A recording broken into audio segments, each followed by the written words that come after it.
Blood glucose literally just means the glucose or the sugar in your blood. It's a critical nutrient for our body, but we have to keep it maintained in this really narrow range between 60 and 100.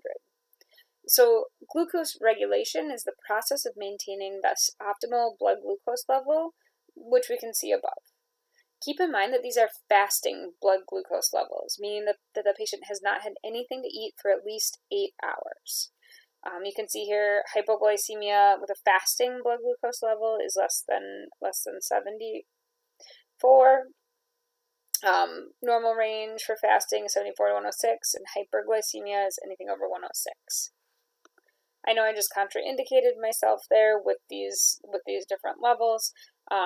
So as with most levels, there's a little bit of a range, but for testing purposes, just think between 60 and 100, and you won't be asked anything right on the edge. Diabetes mellitus is this group of chronic endocrine disorders that have to do with an inability for your body to regulate glucose levels. Dysregulation of glucose affects the function of all the cells and tissues in our body. So there's some non-modifiable risk factors, some things that we can't help, like our genetic predisposition, how old we are, what ethnicity we are. For whatever reason, Native Americans, Alaskan Natives, African Americans, and Hispanics are at a higher risk. There are also modifiable risk factors, things that we can change, like diet, exercise or activity level, alcohol use, right? High levels of sugar inflame the pancreas. There's a lot of sugar and alcohol. High blood pressure, high cholesterol. So those are all modifiable. There's more than 29 million people who live with diabetes, and of that population, 8.1 million are undiagnosed. There's an additional 86 million who have prediabetes. Those are huge numbers, like 11% of the population in 2016. About 90 to 95% of these cases are type 2 diabetes, which we will discuss a little bit later. For all types of diabetes, the main feature is chronic hyperglycemia, or chronic high blood sugar levels, either from a reduction of insulin secretion, or maybe there's just less insulin, or maybe both. But chronic and prolonged hyperglycemia is associated with damage to various organs and other long-term complications. In 2006, it was the 7th leading cause of death in the United States, diabetes, I should say, and the risk of death is twice as high as somebody without diabetes. Complications include macrovascular, or changes in the large blood vessels, so things like cardiovascular disease. So coronary artery disease, retinopathy, cerebrovascular disease. The risk of stroke is 2 to 4 times higher with diabetes. Also, it affects the stroke outcome. So people with diabetes might have more severe strokes, or they might have brain damage if their sugar is elevated when the stroke occurs. It also can cause peripheral vascular disease, and it reduces immunity. So the combination of changes in vasculature and hyperglycemia reduce immunity by decreasing the white blood cell activity, by preventing gas exchange, and by promoting the growth of these microorganisms that really like that hyperglycemic environment. Infections get worse faster, and it leads to sepsis earlier. There's also microvascular changes, or changes in the small blood vessels, that happen in tissues and in organs that are affected by hyperglycemia. So nephropathy, or kidney dysfunction. So diabetes is actually the leading cause of end-stage kidney disease. Neuropathy, which is this progressive nerve dysfunction. A lot of times, so it can be peripheral, where it starts with these damaged sensory nerve fibers, eventually leading to loss of sensory perception. It can affect motor nerve fibers, which can make a person feel really weak. It can be focal, where it just affects a single nerve or a new nerve group, usually as a result of acute ischemia. So that specific nerve or new nerve group is not getting enough oxygen when blood supply gets disrupted. Usually in focal, it only affects one side of the body, and most commonly affected are the nerves that control the eye muscles. This usually resolves in 2 to 3 months. So think focus, eyes, the eyes focus. Another type is diffuse. So this is the most common. It's widespread. It starts slow. So if you think about like a diffuser, slowly filling the air with the scent, It affects both sides of the body, and it's permanent. All right. We also have autonomic, which can be cardiovascular. It leads to left ventricular dysfunction, which we talked about. It can cause an MI. It leads to exercise intolerance, orthostatic hypotension, syncope, causes changes in the GI system. It can lead to constipation, to GERD, delayed gastric emptying. Sometimes it can actually lead to hypoglycemia or low blood sugar because there's this mismatch then of the way that the nutrients are being absorbed and the way that insulin is acting. It can lead to urinary problems as well. Patients can have a difficult time fully emptying their bladder, or it can lead to urinary retention. It can also lead to retinopathy, vision problems. Legal blindness is 25% more common in diabetes. And after 20 years with diabetes, almost every single person has some degree of retinopathy. The retinal blood vessels, which are really, really small, are at a high risk of being affected, right? Because smaller blood vessels are affected more often, or can be affected quicker. But when these blood vessels get blocked, they start leaking. And when they're leaking, that results in retinal hypoxia or low oxygen in the retina. What happens then is there are these proliferative new blood vessels that grow, but they aren't very strong, right? So they're new and they're trying, but they're just not the same. They're not strong. They bleed easy and they can lead to vision loss. There's sexual dysfunction problems. So retrograde ejaculation. There's a decrease in vaginal lubrication, decreased libido overall, decreased sexual response.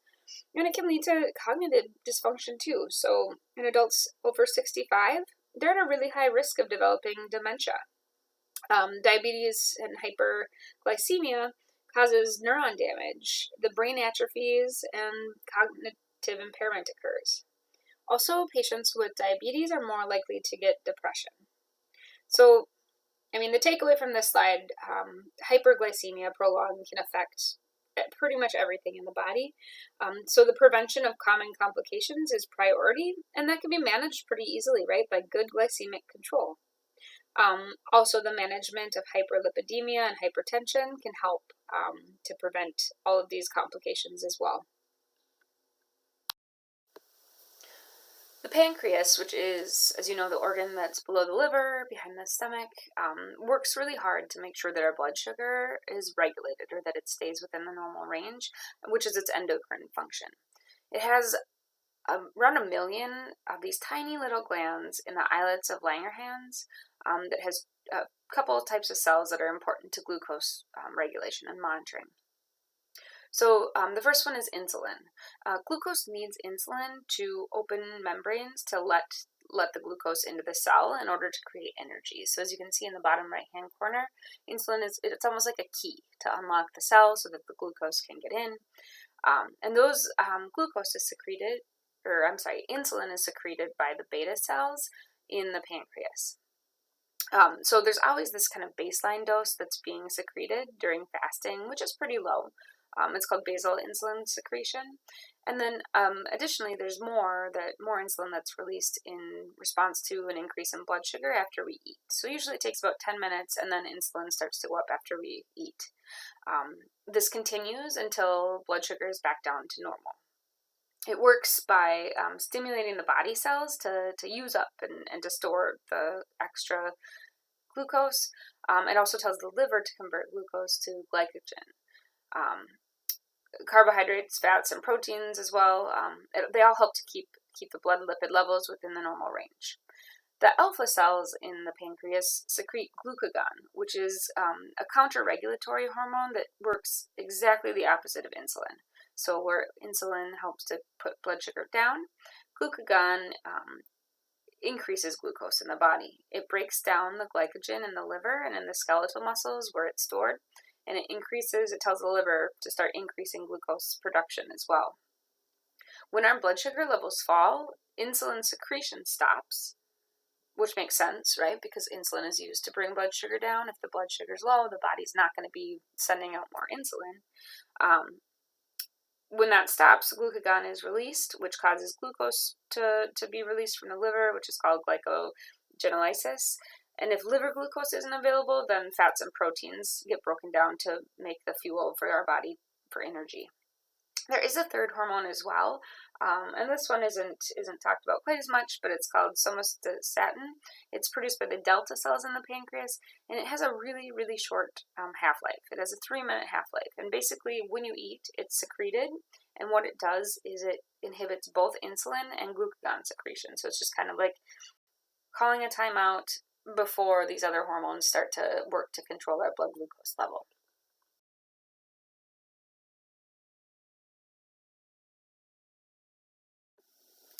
There are a couple different types of diabetes. The two big ones are type 1 and type 2, and there is a chart on page 1286 in your book that compares and differentiates between type 1 and type 2 diabetes.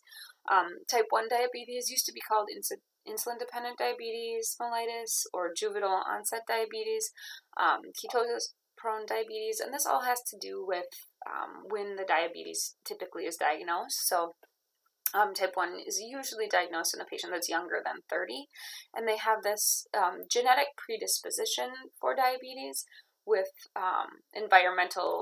different environmental factors that can trigger it. It is an autoimmune disorder, and it's an autoimmune, so the body starts to destroy its own beta cells.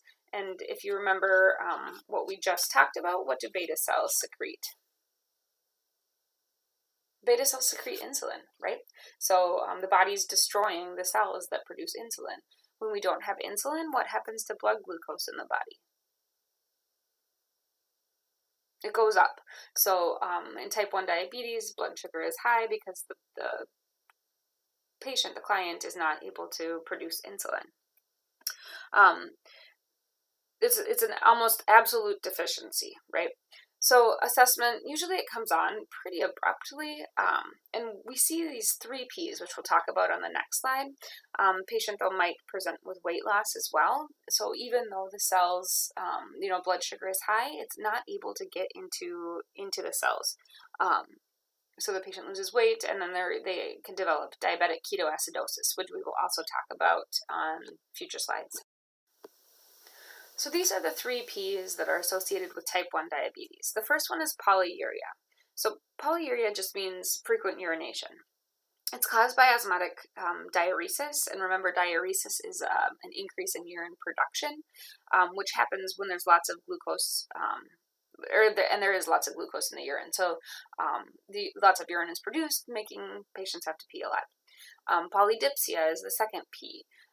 So there's this increase in blood sugar, and as we said, it causes osmotic diuresis. It's drawing water out of the cells via osmosis, causes the cells to become dehydrated, and then it does trigger the thirst sensation. And then polyphagia is the third, and so as we said, glucose needs insulin as a key to get into the cells. So cells basically are starving. They're not able to get the energy they need, so the patient experiences this increased hunger. Type 2 diabetes used to be called adult onset diabetes or non-insulin dependent diabetes, ketosis resistant diabetes, and we know that these things aren't true as well. Similarly, type 1 diabetes can develop past the juvenile stage. A lot of children are developing type 2 diabetes now, so it's not adult onset. And also, as we'll see, sometimes type 2 diabetics do end up needing to use insulin. So type 2 diabetes is a progressive disorder, and it starts with this reduced cell response to insulin, usually caused or developed from obesity and physical inactivity in adults that have this genetic kind of predisposition or susceptibility. It usually happens so there are different risk factors, as you can see here: age, obesity, family history, having gestational diabetes, which is diabetes during pregnancy or a really large baby, insulin resistance, ethnicity, all these things. So again, table 64 -5 in your book has some high risk factors there. But oftentimes, so we said with type 1, we see those 3 Ps. A lot of times the patients are asymptomatic. It often occurs with other health complications like cardiovascular risk factors, things like hyperlipidemia, hypertension, increased clot formation. And then what happens is that the cells are not responding to the insulin. Insulin's still being produced, but cells just aren't responding. And eventually then they can decrease insulin secretion, right?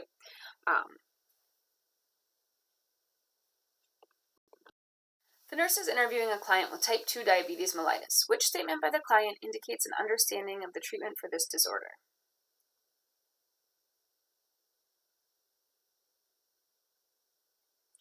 So the answer here is 4. The medications I'm taking help release the insulin I already make. Remember that clients with type 2 diabetes have decreased or impaired insulin secretion, so we give oral hypoglycemic agents to help to facilitate glucose uptake. There are insulin injections that can be given during times of stress-induced hyperglycemia, and then also oral insulin is not available because when insulin is digested, it gets broken down, so it's not able to do its job. Metabolic syndrome is simply referring to the presence of these metabolic factors that are known to increase the risk for a person developing type 2 diabetes and cardiovascular disease. So these are things like having abdominal obesity or waist circumference, and women is greater than 35 inches, men greater than 40, having hyperglycemia, high blood sugar, where your fasting blood glucose is more than 100, or if you're taking medications for blood glucose control. If you have hypertension, so greater than 130/85, or if you're taking meds to control blood pressure. And then hyperlipidemia, so if your triglyceride level is greater than 150, if your HDL is less than 40 in men or less than 50 in women. Gestational diabetes mellitus is what happens when women are pregnant that become glucose intolerant, and it has to be recognized during pregnancy. So they can't have had issues in the past. It has to be during pregnancy when they first find it. Usually it happens during the third trimester, and it ends up being a risk factor for the development of type 2 diabetes in the future. 5 to 10% of women with gestational diabetes do develop type 2 diabetes immediately following pregnancy, and 40 to 60% develop it in 5 to 10 years. So pretty high number there. There's some similar risk factors, ethnicity, obesity, if you've had pregnancies before where the patient has developed gestational diabetes, they're at risk, and also just that family history piece of diabetes. So they do something called glucose tolerance test, which we'll talk about a little bit later, to test for this during pregnancy in women. There's also something called prediabetes, and prediabetes is a condition in which a person has a blood glucose level that's higher than normal, but not quite high enough to be classified as diabetes. People with prediabetes have a higher risk for developing type 2 diabetes, for developing heart disease, and for developing stroke. So people with prediabetes either have impaired glucose tolerance or an impaired fasting glucose. And these are two different tests that we can do to measure blood glucose level. Over a 3 to 5 year period, adults that have prediabetes have a 5 to 15-fold risk for developing type 2 diabetes than those that have normal blood glucose levels. So this is just kind of a red flag for us, similar to when somebody is prehypertensive, where we really have the opportunity to give them some really good education, right? You'd want to educate things like weight loss, encouraging activity to help the patient from developing diabetes. The criteria for having a diabetes diagnosis is that you have a glycosylated hemoglobin or HbA1c of greater than 6.5%, or a fasting plasma glucose of greater than 126, or a 2-hour plasma glucose greater than 200 during an oral glucose tolerance test, or when a patient has symptoms of hyperglycemia crisis, which is basic, and just a random blood sugar of greater than 200. So let's talk about what this means. The first thing that we want to make sure that we're doing is ruling out any problems, any lab errors before a diagnosis, unless the patient is in crisis and it's pretty clear. Note too that these labs aren't done using portable glucose meters because those can be inaccurate, and they can vary from glucose monitor to glucose monitor. So glycosylated hemoglobin, this is our A1C. You should know it by both names. And it's just a standardized blood test that measures how much glucose is permanently attached to the hemoglobin molecule. So we're looking at red blood cells, right? Red blood cells carry hemoglobin, and then glucose permanently attaches itself to the hemoglobin molecule. The higher the blood glucose is over time, the more glycosylated hemoglobin becomes, or saturated with glucose that hemoglobin becomes. So we can measure this. It's a long-term test. It measures the average over the past 120 days, or the lifespan of one red blood cell. This one is not altered by eating habits the day before the test. So sometimes what patients will do is maybe they're not adhering to the recommended dietary and exercise intake, but the day before they know they have a test, they might eat better, right, or fast to have a lower blood sugar. This test isn't affected by that, so it gives us kind of a big picture of what's going on. It's recommended biannually, but quarterly in patients with poor control. So most patients go in every 3 months and get their A1C levels checked. Our goal is 7 or below. But remember that greater than 6.5 is indicative of diabetes diagnosis. There's something called a fasting plasma glucose. So this we use in non-pregnant adults. It's done after no food for at least 8 hours. The patient can drink water, and we do it twice if it's greater than 126. And if it's greater than 126 on at least 2 occasions, then we say that the patient has diabetes. Random or casual is just, again, when patients have symptoms. And then oral glucose testing is sensitive, and it's often used during pregnancy for gestational diabetes. There's some other tests that we can do. We can measure different antibodies in type 1 diabetes, and we can measure the C-peptide levels in late stages in type 2 diabetes. The C-peptide levels just indicate beta secretory functions of the pancreas. So if there's low C-peptide levels or absent, then they tell us that's what we'd expect with type 1 diabetes, as well as later on in type 2 diabetes. So what do we tell our patients with diabetes about nutrition? What can we offer them?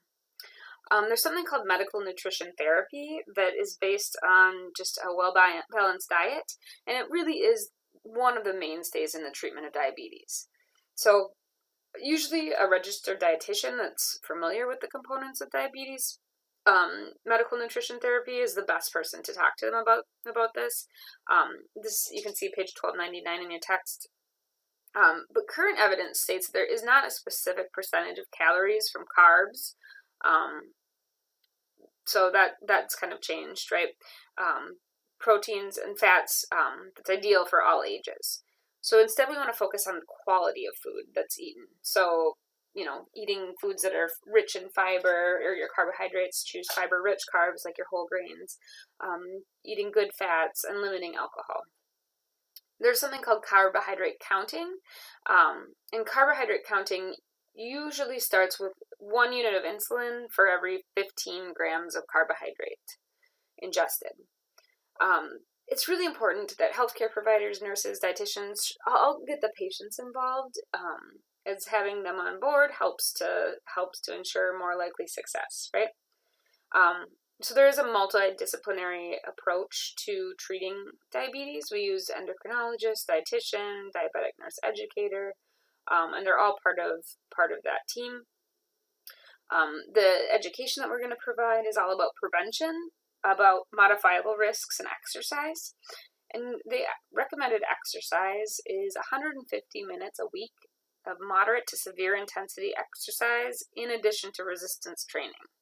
So it's important because having muscles and exercising increases the body's uptake of glucose, which helps to bring blood glucose levels down, right? If the muscles need blood sugar for energy because they're growing, they're working, it's going to take that out of the circulating blood. Also, lean muscle mass helps to increase metabolic rate, and it decreases cardiovascular risk by increasing HDLs and decreasing cholesterol and triglyceride levels. If a patient is not able to control their blood sugar through exercise and through dietary modification, then they might need to be started on a med. And it's not a substitute for dietary modification and exercise. The patient still needs to be doing those things in addition to taking the med. So they start patients on the lowest dose and they increase every 1 to 2 weeks. If the patient reaches a max dose on one drug, then they'll probably add a second one that maybe works a little bit differently.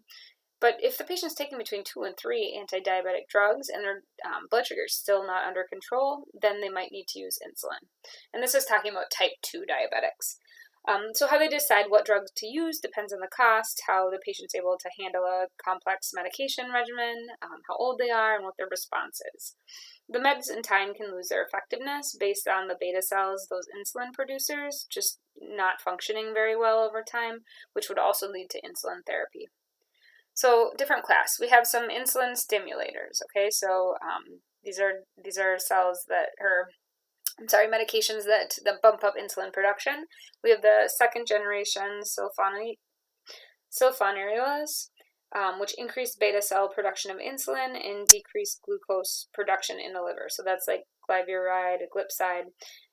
There were some first generation meds that came out in the 50s, but they caused a lot of hypoglycemia, right, because of this increase in beta cell production. The second generation have longer duration of action with fewer side effects, and they seem to work a little bit better the earlier on they're started. There's also the meglitidine analogs, which secrete insulin similar. And so there's that one too. Then we have the biguanides. And these are, this is the most common class because of metformin, right? Glucophage. So it directly increases peripheral insulin sensitivity, it decreases glucagon effect, and it decreases intestinal glucose absorption. So patients that take metformin can decrease their A1C by 1%, which is pretty significant. Something to note though, one of the serious side effects is lactic acidosis. And this is a form of metabolic acidosis. It's a very serious side effect, and if a patient develops this, then they'll have to stop their metformin. They also have to be careful with contrast dyes, and they shouldn't take their metformin before up to 48 hours after taking the contrast dye. Insulin sensitizers like thiazolidinediones or TZDs increase cellular utilization of glucose, which brings glucose down. Both the TZDs are associated, though, with an increased risk in heart-related deaths, bone fractures, and macular edema. So there is a black box warning with these meds that they shouldn't be used by anybody that has symptomatic heart failure or other types of cardiovascular disease. Remember that a black box warning is the government designates a med as a black box warning if it has at least one serious side effect, and it needs to be used with caution. So what we do need to watch for is daily weights, right? We would report 2 pounds a day for a week. Due to the risk of heart failure, we would report bone and then monitor for bone density loss in women. Alpha-glucosidase inhibitors prevent after-meal hyperglycemia by delaying the absorption of carbs from the small intestine. They inhibit enzymes in the intestinal tract, which reduces the rate of starch digestion and glucose absorption. So they prevent that surge, right? After we eat, our blood glucose gets really high. These meds don't cause hypoglycemia unless they're given with sulfonylureas or with insulin, and they should be taken with the first bite of the meal. We also have incretin mimetics or GLP-1 agonists, which work like the natural gut hormones, glucagon-like peptide-1, which is the GLP-1, and glucose-dependent insulinotropic polypeptide, GIP, which are 2 gut hormones that when we eat, the intestine releases. And they work with insulin to help with glucose regulation. So there's a few meds in this class. Some are short-acting and some are extended release. They're used, again, in addition to diet and exercise to help to improve glycemic control in adults that have type 2 diabetes. There's also the DPP4 inhibitors. And again, they act on those natural gut enzymes, the GLP and the GIP, to rapidly metabolize and inactivate the enzyme DPP4. Drugs that inhibit the DPP4 enzyme work by reducing the inactivation of the incretin hormones so that they remain available for blood glucose regulation. There's four of these that are used for type 2 diabetes. Sitagliptin or Januvia is a pretty common one that you should know. But we have to be careful because they can cause pancreatitis, so we have to watch for things like jaundice or sudden abdominal pain. More anti-diabetics, so we have our amylin analogs, which are meds that are similar to amylin, which is a hormone that the beta cells create or work with. It's secreted alongside insulin. Anytime that we have an increase in blood sugar, beta cells work with the amylin and with insulin to help to control blood sugar levels. Amylin levels are deficient or lower in patients that have type 1 diabetes who also don't have that insulin. So pramlintide is an analog of amylin, and it's approved for patients with diabetes who are treated with insulin. It works to delay gastric emptying, to reduce after-meal blood glucose levels, and to trigger the feeling of fullness, right? It leads to decreased calorie intake and eventual weight loss, right? And then there is also sodium glucose cotransport inhibitors, which help to bring blood glucose down by preventing kidney reabsorption of glucose that was filtered from the blood into the urine. So instead, that filtered glucose is excreted rather than brought back into the blood. There's also some combination products too, where they can combine meds from different classes that work in different modes. But you have to be careful, right? If one of those medications, one of the parent meds they call them, has the side effect for hypoglycemia. So example would be using glyburide and metformin, which is Glucovance is the name of the medication. But we have to be careful because glyburide can lead to hypoglycemia. Insulin therapy is used for type 1 diabetes and also type 2 sometimes. But they make it, they manufacture it using DNA technology to produce pure human insulin, and then can play around a little bit with the structure of the insulin molecule to change how quickly or slowly it works in the body. The goal is to mimic the pattern of insulin, normal insulin in the body. So usually we start between 0.5 and 1 unit per kilogram of body weight every day. And 40 to 50% of that is this basal dose, or this kind of constant dose, which we can achieve using intermediate or long-acting insulin. So they just kind of get a little bit over a long period of time. And then the rest is pre-meal, kind of short or rapid-acting doses. We can use one type, or there are intensified regimens that include intermediate and then the mealtime bolus, as well as periodic correction doses as well.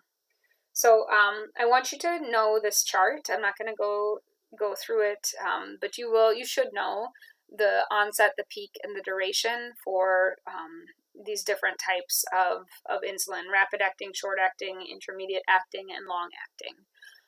So understand that. And then think about safety when we're drawing up insulin in elderly patients who maybe can't see very well, or people who have problems with coordination and mobility problems. Think about all the types of insulin and how it could easily grab the wrong kind. Make sure that insulin can be kept at room temp for 28 days. Otherwise, it does need to be stored in the refrigerator, and it should avoid light and heat. And that, I think, is all that I want to say about this, other than, again, just a reminder to know the different types of insulins that we see. There's some different factors that can affect absorption. So we administer insulin sub-Q. All right, and these are the different factors that can affect absorption. So what site you inject the insulin at affects how quickly it's absorbed.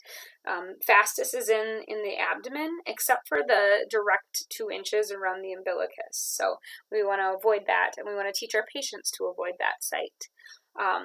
we want to rotate sites as well, preferably within one anatomic site to prevent day-to-day variation. So what that just means is that we don't want to do all in the stomach one day and then all in the arm another day, all in the thigh another day. We want to keep it consistent so that because we know that there are different absorption times based on what site. The rate is kind of determined by the type of the insulin that we use. So if we use a larger dose, for example, it can prolong absorption. Also, sites that have scarring can lead to a slow rate of absorption as well. But they seem to be less painful, so patients like to use them. The depth is important. So again, we use a sub-Q needle. We want to hold it at 90 degrees, right? So you're going straight into the skin. And if we have patients that have a higher BMI, they might need to use a longer needle just to make sure that we're actually getting into that sub-Q tissue. We want to hold older adults too. So other end of things, sometimes we have frail older adults where you might have to inject the insulin at a 45-degree angle because we're not trying to get into the muscle. Timing is important as well. So there should be, we should look at the interval between the pre-meal injection and when they're eating, right? If there's this lag time, it can affect blood glucose after meals. If you're giving rapid insulin 10 minutes before, you can give rapid insulin 10 minutes before eating if blood sugar is normal. Regular insulin we should give 20 to 30 minutes before. Having a high blood sugar, though, increases that lag time, increases that time it takes. So we want to make sure that we're giving insulin on an empty stomach and allow longer for it to work. What do we do, though, if the patient is low? Do we still want to give that insulin before they eat? No. So if they're hypoglycemic, we want to wait until either just right before or after the patient eats. This can be a problem in the hospital or even in residential care where they're planning to go eat at 12 o'clock. Maybe you come in to give insulin at 1:45, check blood sugar, give insulin at 1:45. Then something comes up. Maybe they get a phone call, or maybe the provider comes in. Suddenly now their meal is being delayed, or maybe they get their insulin and then say, oh, I'm not planning to eat lunch, I'm not hungry. So you'll get to know those clients as well, and then sometimes you do then need to do insulin, when they're eating, when the tray has arrived. Sometimes too, the amount of insulin you administer depends on a carb count, so how much of a carbohydrate they're eating. So if you treat them for their whole entire tray, but they only eat 25%, now you've just probably given them too much insulin, and we could potentially see hypoglycemia.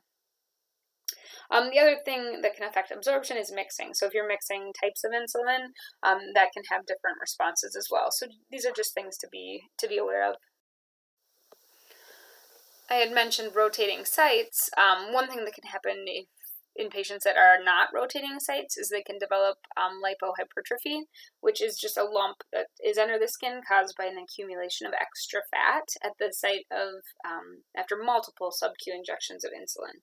So sometimes they're mildly painful, but patients really are more bothered with the way that they appear. So we want to make sure that we're avoiding those sites for the administration of insulin. They can be removed using liposuction, or sometimes they can do ultrasound body fat reduction. So a few options in patients that just really can't stand having them there. Hypoglycemia is a blood glucose level that's less than 70, so low blood sugar. It can happen in both type 1 and in type 2 diabetes. So what are some risk factors? Well, things like trauma, illness, exercise, renal failure, alcohol intake, surgery, all these things can lead to too little sugar, right? Not eating, exercising too much, drinking, all those things.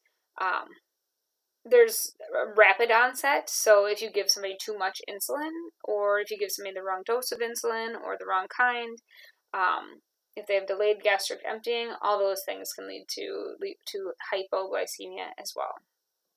So what do we see when a patient has low blood sugar? Well, a lot of times they have cool, moist skin. They might look kind of pale. A lot of times they're sweaty. They're nauseous. They have a headache. They're hungry, right? Really tired and confused. They can have slurred speech. It can almost appear as if they're intoxicated. They might become anxious. It's important to know that patients may not be able to recognize the symptoms of hypoglycemia. It's something that's called hypoglycemia unawareness. And it can happen because of neuropathy in the autonomic nervous system of the diabetic. So the neuropathy interferes with the release of counter-regulatory hormones by the body to compensate for these low blood sugar levels. So how do we treat it? What do we do? Well, our goal is to treat with 10 to 15 grams of a fast-acting simple carbohydrate. So, for example, 3 to 4 glucose tablets, or we could give 4 to 6 ounces of fruit juice or soda. Not diet soda, right? Full sugar soda. But what if the patient was semi-conscious or unconscious? Would we want them to swallow anything? No. So if they're conscious or unconscious, then we can give something called glucagon. We give a milligram subcutaneously or intramuscularly, and then we follow it with a source of a carbohydrate when the patient's fully alert. What glucagon does is it makes glucose more available by telling the liver to convert some of the glycogen that it has stored into glucose. That is the medication that we can use. Do you think that a patient can show signs of hypoglycemia if their blood sugar is above 70? Definitely. So a patient can display symptoms of hypoglycemia even if blood sugar levels are above normal. This can happen if the blood sugar levels have been really, really high, and then they all of a sudden decrease rapidly. Then the patient's going to start to feel low. Similarly, some patients don't notice so much when they're low, and can drop really dangerously low before they start to display signs and symptoms. So what do we do for prevention? Well, we want to teach our patients about proper insulin administration, right? Too much insulin is one of the common causes, so it's something we can teach for prevention. We want to teach them about taking in enough food, right? And what types of food to eat. Insulin, so they should exercise when insulin is peaking. So that means give it some time to work, right? So that they're not tanking. And then lastly, and they might even need to increase their dietary intake, if they're changing up their exercise and activity level. And then the last one is alcohol. So alcohol can cause blood sugars to rise, but then also just drop. So it can be really difficult to manage.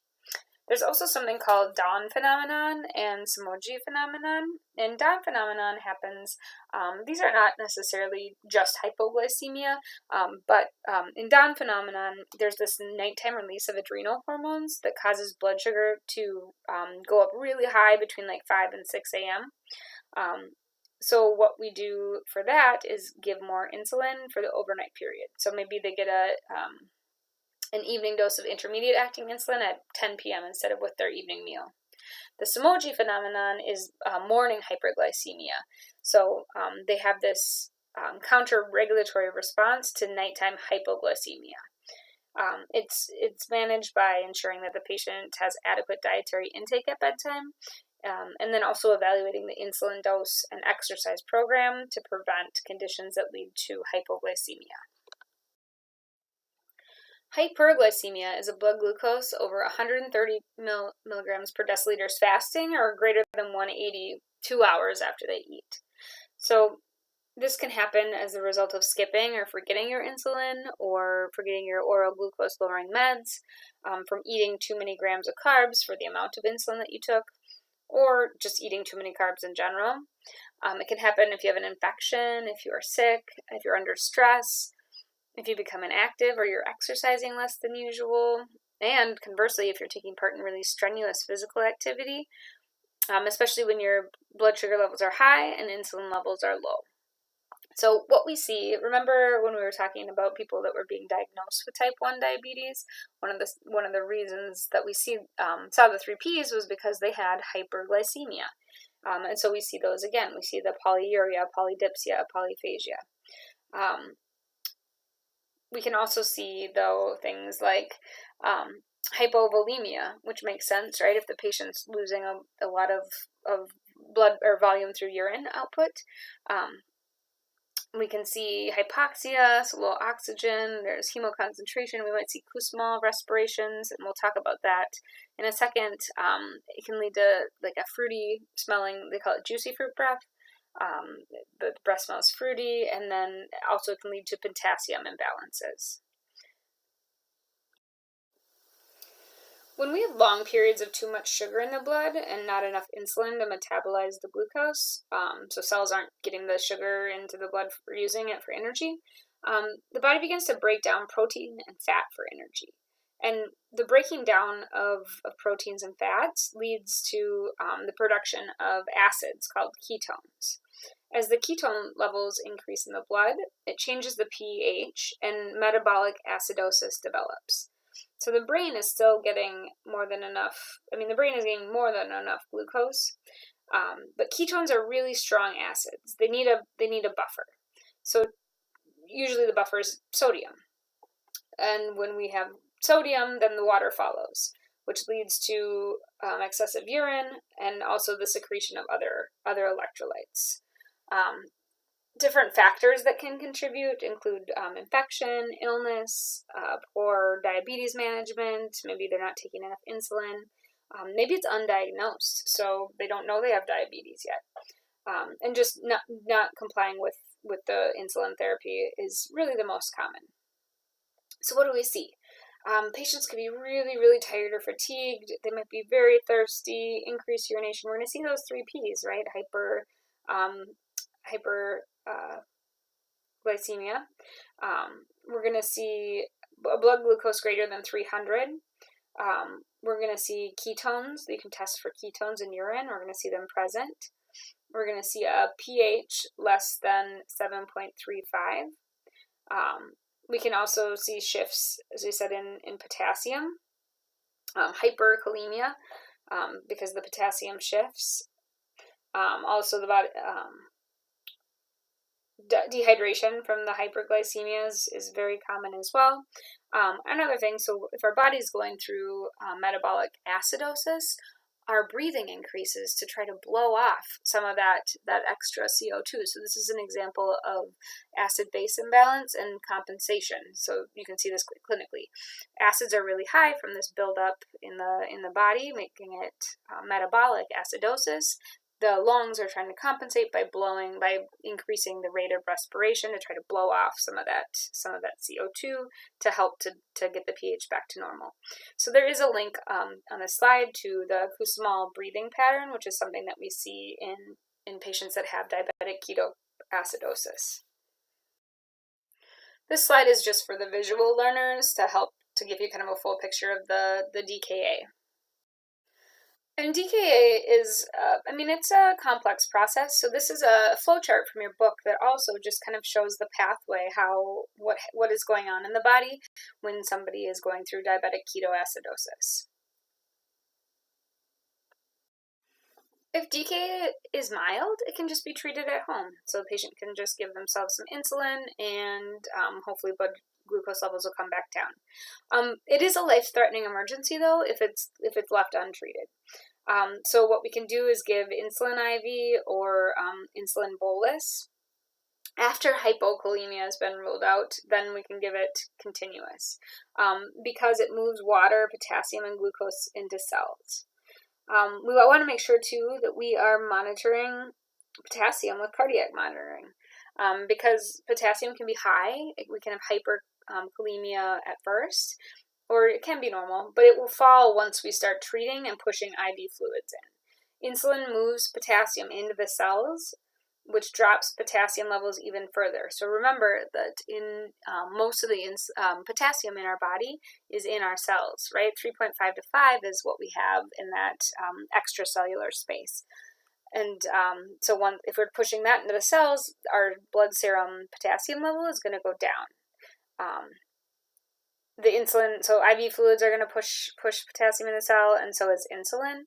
So we want to make sure that we're starting potassium replacement anytime the patient actually is less than 5.5, just because we do risk with treatment of DKA hypokalemia. We're going to be checking blood sugars pretty frequently too, about every hour.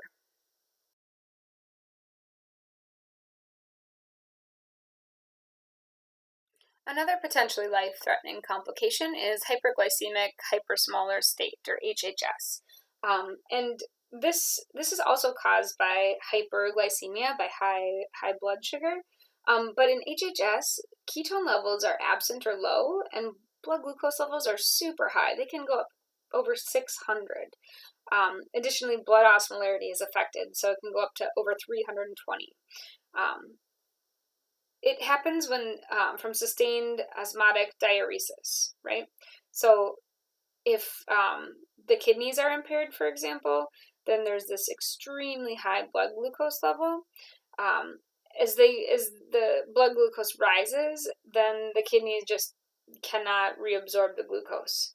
So there is a decrease in blood volume caused by this diuresis or urine production, right? So we're getting all this urine that's produced. There's a decrease in the actual blood volume, which results in further reduction of kidney function, a further reduction of glomerular filtration. So the glucose goes up and up and up and up and up and up. Hypovolemia, that low blood volume, also brings the kidneys less blood, right? So there's a decrease in perfusion. So there's all these things going on.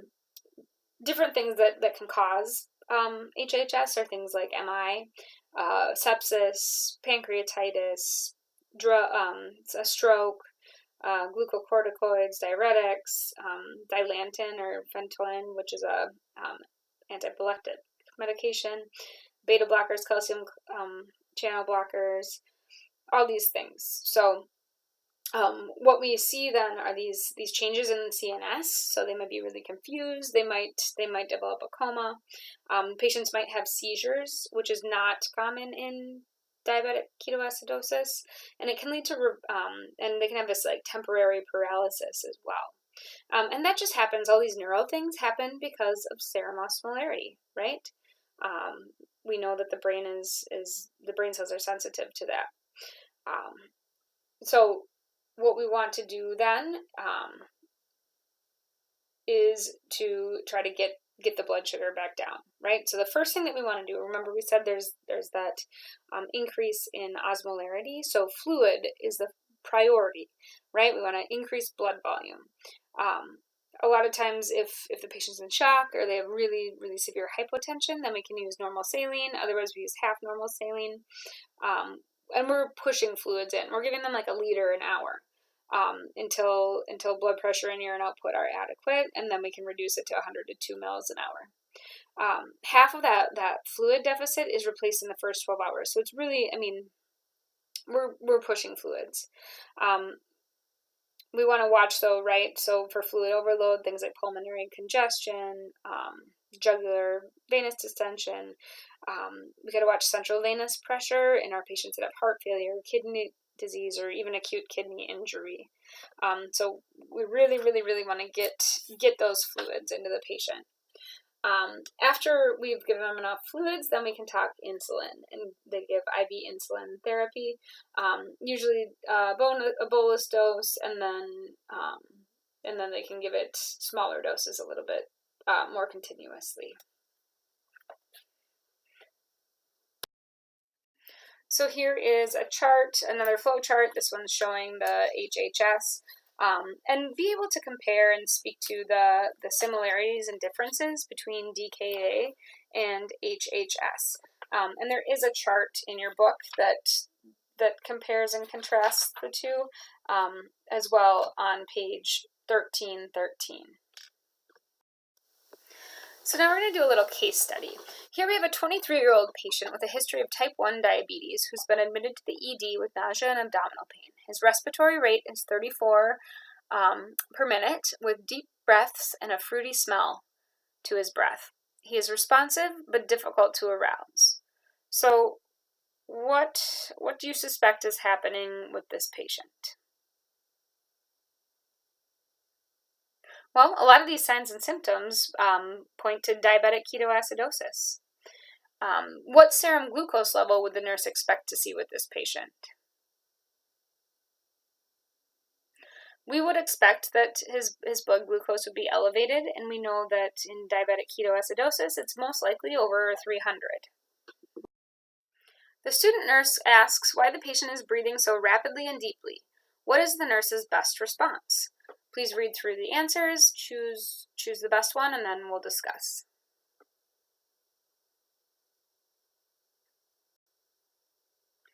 All right, so the correct answer here is B.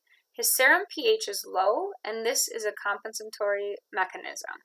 So as ketone levels rise, the buffering capacity of the body is exceeded, and the pH of the body decreases. Remember, ketones are these big acids. As we get more acids build up in the body, it brings our pH down, and it leads, because we're in metabolic acidosis. These Kussmaul respirations, those very deep and rapid respirations, can actually cause respiratory alkalosis in an attempt to correct the acidosis by by exhaling carbon dioxide. In the ED, this patient is diagnosed with diabetic ketoacidosis. What is the nurse's first priority for managing this condition? The answer is A. So when we're looking at these answers, we know that we need the priority, right? That doesn't mean we're not going to give or do the other interventions, but we need to pick the one that is the most important. So we need to make sure that we do our assessment, right? Assessment is first, and if we're following our ABCs, airway. So airway assessment is our first priority. Then we'd follow by the administration of insulin, fluids, and correct any electrolyte imbalances. 20 minutes later, the patient is admitted to the ICU for DKA management. The patient is receiving IV regular insulin with frequent finger sticks to check his glucose level. His potassium level is 2.5 and IV potassium supplements have been ordered. What assessment must the nurse make before giving the IV potassium?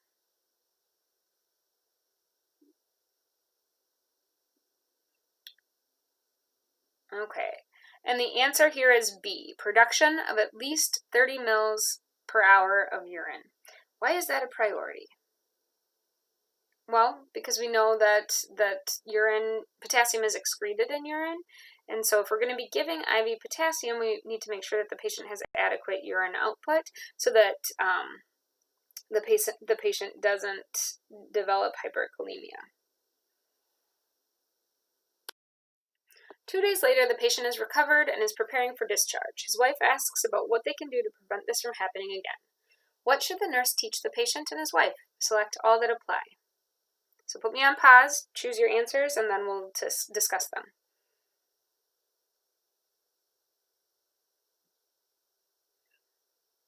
All right, A, monitor glucose whenever the patient is ill.